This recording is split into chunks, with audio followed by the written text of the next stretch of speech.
Bonsoir, Mesdames et Messieurs. Ici Catherine Lafrance en remplacement d'Esther Bégin. Sous pression pour avoir tenu des propos déplacés, le député libéral franco-ontarien Francis Drouin a finalement présenté ses excuses officielles aujourd'hui lors d'une séance du Comité permanent des langues officielles. Tout témoin qui vient devant ce comité devrait se sentir libre d'avoir une conversation dans un environnement respectueux. Je n'ai pas fait ça lundi, alors je présente mes excuses encore une fois à M. Bourdon et M. Lacroix. Merci. Alors, je vous le rappelle, M. Drouin avait insulté deux témoins qui militent pour la protection du français au Québec. Le premier ministre du Québec, François Legault, et l'opposition à la Chambre des communes ont décrié ces propos. Malgré tout, le Bloc continue d'exiger la démission du député de son poste de président de l'Assemblée parlementaire de la francophonie.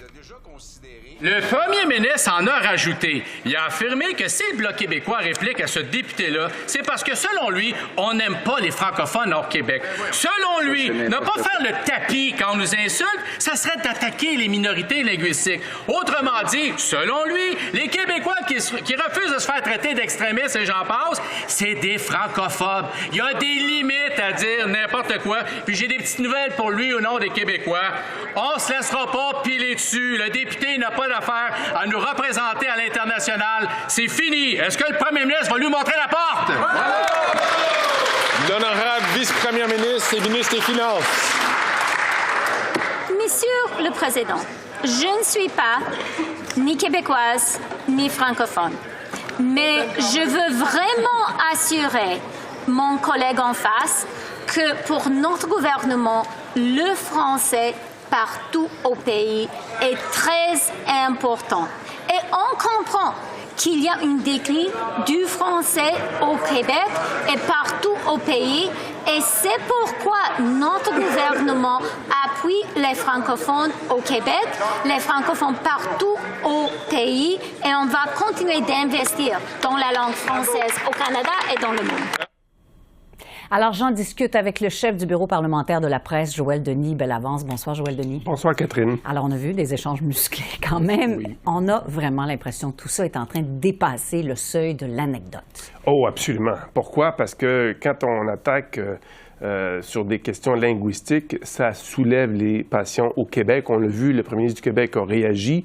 Quand le premier ministre du Québec réagit à de telles choses, ça veut dire qu'on prend l'affaire au sérieux à Québec. Et ça veut dire aussi que le député Francis Drouin s'est mis les deux pieds dans les plats. C'est vrai que M. Drouin, il faut le reconnaître, milite, défend la francophonie, sauf que je pense qu'il s'est royalement tiré dans le pied en tenant de tels propos.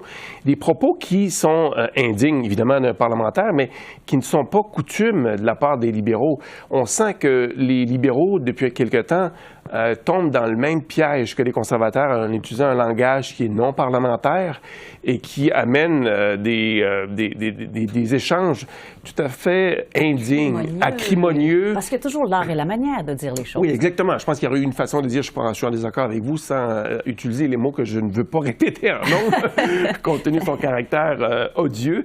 Mais je ne pense pas que M. Drouin sera en mesure de conserver son poste parce que le Bloc, c'est que quand il y a un os linguistique, si je peux dire, sur lequel il peut gruger, ça a l'avantage au Québec. Et le Parti libéral de Justin Trudeau, il ne peut pas sortir gagnant d'un duel qui l'oppose au Bloc québécois sur des questions linguistiques. Et donc, M.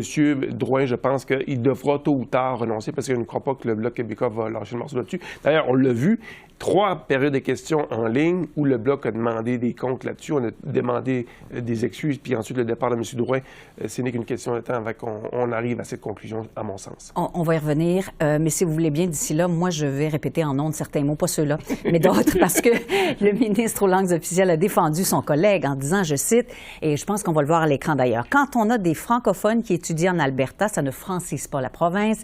Et si on regarde le nombre d'étudiants qu'on a au Québec, ça n'anglicise pas la province non plus. » Le chef du Bloc, donc, a répliqué à ça, a déclaré, et je cite encore, bien sûr, « Ça révèle la profondeur abyssale de l'ignorance que le Canada a du Québec. » Est-ce que tout ça, Joël Denis, c'est du bonbon pour le Bloc? Oh, absolument. Nous sommes à 18 mois des prochaines élections fédérales. Le Bloc continue quand même à dominer au Québec. Si on a les sondages, arrive en tête. Et s'il y avait des élections demain matin, selon la plupart des observateurs, le Bloc gagnerait des sièges. Il en a 32 en ce moment, pour même finir la soirée électorale avec une quarantaine de sièges, aux dépens de qui? Principalement aux dépens du Bloc québécois. Il y a des ministres qui se font chauffer à l'heure actuelle par le Bloc québécois, des ministres qui sont en région. Je donne le nom de Diane Leboutillier, ministre des Pêches. Elle va affronter Christina Michaud lors des prochaines élections fédérales, une circonscription hautement contestée dans l'est du Québec, les Îles-de-Madeleine. Donc ça, c'est une ministre qui pourrait perdre son siège. Et ce genre de discussion qu'on a là sur les questions linguistiques n'aide pas la cause des ministres qui sont en région, où la question linguistique est quand même importante. D'autres ministres qui pourraient peut-être être en danger. Pascal Saint-Onge, dans Brome-Missisquoi aussi, c'est très serré. Le Bloc pourrait totalement l'emporter dans ce coin-là. Et même, me dit-on, Jean-Yves Duclos pourrait être menacé si le Bloc continue à grimper dans les sondages. Donc, alors, ils n'ont certainement pas besoin d'un débat comme celui-là. Exactement. Et sur la question linguistique, Catherine, si je peux conclure là-dessus, c'est que le Parti libéral a quand même modifié la loi sur les langues officielles, a fait des efforts pour renforcer, consolider la place du français, non seulement au Canada, mais au Québec. Donc là-dessus, il mérite quand même des compliments, si je peux dire. Pas des louanges, mais des compliments. Mais à chaque fois qu'il se tourne de bord et qui se tire dans le pied de cette façon-là avec des propos comme ça, ou encore, chaque fois que le gouverneur Trudeau fait des nominations de candidature unilingue anglophone, comme au poste de gouverneur général du Canada, par exemple, ou encore le lieutenant-gouverneur du Nouveau-Brunswick, ça a été une unilingue anglophone contesté devant les tribunaux, et bien là, il mine sa propre crédibilité. Donc, ça vient un peu anéantir la crédibilité, voilà, les efforts pour se faire une crédibilité sur le plan de la francophonie. Alors, évidemment, on a continué à parler de ça aujourd'hui. Si vous voulez bien, on va écouter ce que Pablo Rodriguez a dit dans ce dossier, sur cette affaire-là aujourd'hui. Vous avez des gens qui viennent de partout étudier dans une université anglophone ou francophone aussi. C'est pas rare de le faire. Ce qui importe, c'est notre attachement à la langue française, c'est le vivre en français, c'est de promouvoir le français. Ce que moi j'ai fait toute ma vie, beaucoup de mes collègues l'ont fait. Et ce que je dis encore une fois, arrêtons de nous pointer du doigt, puisque on aime tous le français collectivement. Est-ce qu'on ne peut pas travailler ensemble pour mieux le promouvoir plutôt que s'attaquer l'un à l'autre? Alors, est-ce que tout ça est en train de devenir ou a l'air d'une bataille entre francophones? Oui, en quelque sorte. Et ça, personne n'en sort gagnant. Quand M. Rodriguez, est-ce qu'on peut travailler ensemble? C'est difficile de tourner la page sur les propos qu'a tenus M. Drouin, les propos assez forts et inacceptables à mes yeux. C'est du langage non parlementaire, tout le monde le sait, tout le monde le dit. On est rendu dans l'insulte, là. Oui, exact, carrément. Et puis, des médias s'en sont emparés de ce dossier au Québec et maintenant, c'est devenu un dossier hautement médiatisé au Québec en raison d'abord du refus de M. Drouin de s'excuser sur le champ, de retirer ses propos, et par la suite, la défense offerte par les ministres du gouvernement Trudeau pour justement défendre M. Drouin, ça passe pas la rampe en ce moment. Donc, c'est sûr que ça devient une bataille entre francophones et on peut qu'en sortir perdant. Parce que oui, nous avons besoin de la francophonie forte canadienne, mais aussi une francophonie forte au Québec également. Et il y a des craintes par rapport à l'assimilation au Québec.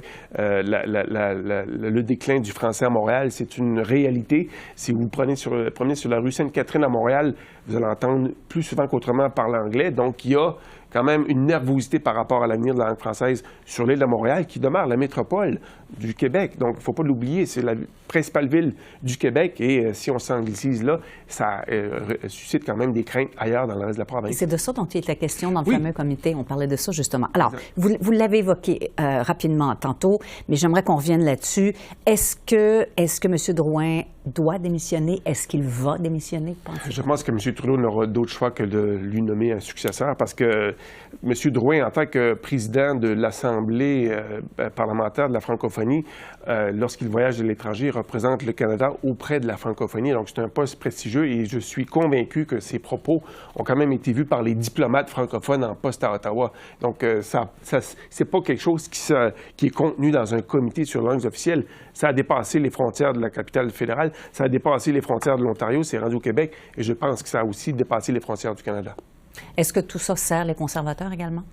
Oui, en quelque sorte, mais surtout le Bloc québécois, je vous dirais. Même si Pierre Poilievre a aussi demandé la démission de M. Drouin, ça n'a pas le même poids que lorsque le Bloc le demande, parce que le Bloc en a fait sa priorité.